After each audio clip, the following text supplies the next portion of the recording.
حماقت بھی عذاب ہے. حماقت جب گناہوں میں آدمی پڑا رہتا ہے تو عقل کو کیڑا لگ جاتا ہے. بعضوں کی سمجھ کو نافرمانی اور گناہ کی وجہ سے کیڑا لگ جاتا ہے، سمجھ خراب ہو جاتی ہے، پھر باتیں سمجھ میں ہی نہیں آتی، اچھی باتیں ہدایت کی باتیں سمجھ میں ہی نہیں آتی. اب ایسے بھی بد عقل کبھی ملتے ہیں. ایک صاحب کہنے لگے خواب میں جو ہے گناہ کرتے کرتے رہ گیا، بڑا افسوس ہوا. کتنی بری حالت ہے.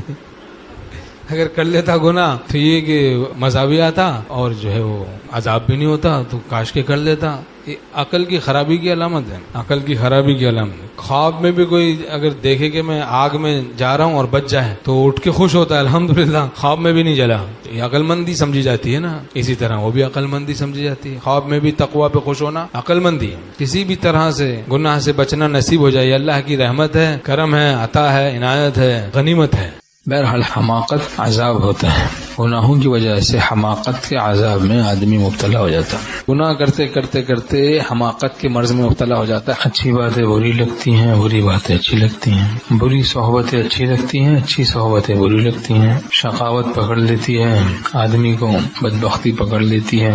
گناہوں کو اوڑھنا بچھونا بنانے کی نحوست سے مذاق خراب ہو جاتا ہے، دل خراب ہو جاتا ہے، عقل خراب ہو جاتی ہے، پھر بات سمجھ میں ہی نہیں آتی، آدمی فتنوں میں مبتلا ہو جاتا ہے، غلط فیصلے کرنے لگتا ہے. پھر دنیا بھی برباد ہو جاتی ہے، چونکہ گناہوں کی وجہ سے خالق عقل کو ناراض کیا، عقل پر عذاب آتا ہے کہ عقل خراب ہو جاتی ہے. عقل سے پھر وہ غلط فیصلے کرتا ہے جس سے دنیا برباد ہو جاتی، دنیا بھی بگڑ جاتی ہے. جو دین پر چلے انہیں دنیا بھی مل گئی، دنیا پہ جو مرے تھے وہ دین کے نہیں رہے. شریعت خدا تعالیٰ نے ایسی بنائی ہے، جو احکام شریعت کو اختیار کرتا ہے دین تو بنتا ہی بنتا ہے، دنیا بھی بن جاتی ہے. ہر حکم شریعت میں رحمت ہی رحمت ہے، کرم ہی کرم ہے.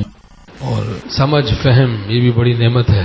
تقوی کی برکت سے سمجھ اور فہم میں برکت ہو جاتی ہے، آدمی فہیم ہو جاتا ہے، اس کا فہم درست ہو جاتا ہے، عقل میں برکت ہوتی ہے. کیونکہ خالق عقل کو راضی کرتا ہے، عقل میں برکت، زبردست برکت نصیب ہوتی ہے. وہ بابرکت ذات ہے. خالق جان کو راضی کرتا ہے، خالق عقل کو راضی کرتا ہے، عقل میں برکت ہوتی ہے. خالق جان کو راضی کرتا ہے، جان میں برکت ہوتی ہے. جان اس کے لیے باعث راحت ہوتی ہے. جان کو جان جاں کی یاد کی توفیق ہوتی ہے، جس سے جان میں زبردست لطف اور برکت آتی ہے. اللہ ہم سب کو 100% گناہوں سے بچنے کی توفیق نصیب فرمائے.